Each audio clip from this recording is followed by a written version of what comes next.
And summarizing has in that word SUM, which we know from math means sum or total, right? So we're really trying to sum up the stories or articles, things that we're reading. You can do this with fiction or nonfiction. In this case, many of us have been reading fiction, so we're going to be trying to summarize the book or the chapters that we've been reading.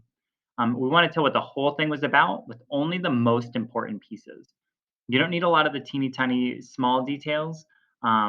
If more of those, it starts to become what's called a retell, where you're telling everything that happened. In this case, we just want the most important parts. On the side here, I've got a list that's going to help us as we get ourselves rolling. As we get going here, we really want to be thinking in the context of who or what, did what, how'd they do it, and why'd they do it. So to give a little bit more meat to that, who or what is the main character, person, thing in the book or story? What did they do and how'd they solve and how or have to solve? What's that problem, the thing that's driving them moving forward? How do they do it? What are the steps that they go through? Some of the big steps that they have, and in the end, why does it matter? Okay, so let's do that for Wendell the narwhal. Here, as you can see, we got Wendell.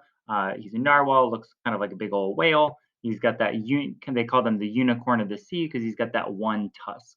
And he's over there. He's going around and he's seeing all these other animals, like the octopus, the jellyfish, and I believe the whale, and they're all making noise and music in the sea, and Wendell cannot do that. So as we're coming down here, let's make our list, and then we're going to turn that list into a paragraph.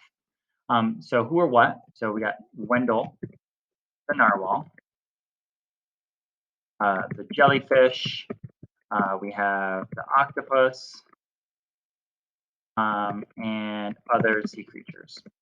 I don't have to list every single one, not totally important because each page only has a little bit for each one. I do want to mention the jellyfish because the jellyfish is important in the end. Who or what does what?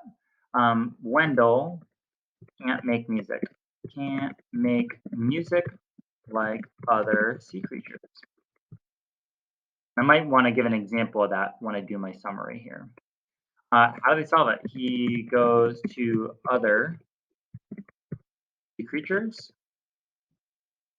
and tries to make music like them, but can't. And then kind of this part about why he gets frustrated. I might even put dot dot dot, yells at them. And in the end, what ends up happening in the end? How does it end up getting solved?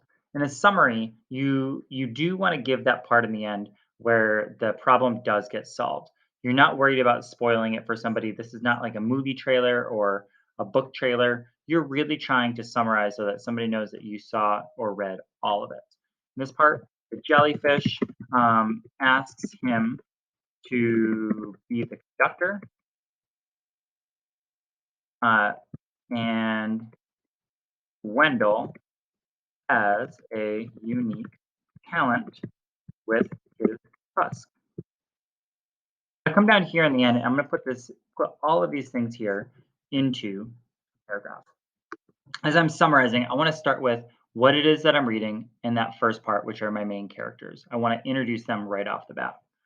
Wendell the Narwhal, a picture book about a narwhal can't make music. Wendell goes to see other sea creatures like the jellyfish,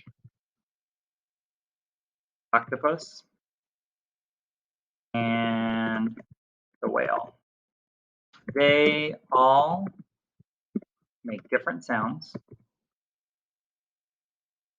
and Wendell tries to make them too. Can't make sound, and gets frustrated. He yells at the other creatures to stop making sound, be quiet. In the end, the jellyfish asks Wendell to be the conductor with his us. And Wendell is happy. I've got here, notice I've really only got somewhere between 4 and 6 sentences. It's pretty short. I've got one sentence here, my first, which is really my big statement about what it is. I have another one here introducing the characters. I have a third sentence here, which tells a little bit about what he did. A fourth sentence, which says what really the big problem is, ends up coming into being with Wendell. And then I've got my fifth sentence, which closes it out. Give that a shot as you're going. Can't wait to see what summaries you have in the things that you're reading. Good luck, readers.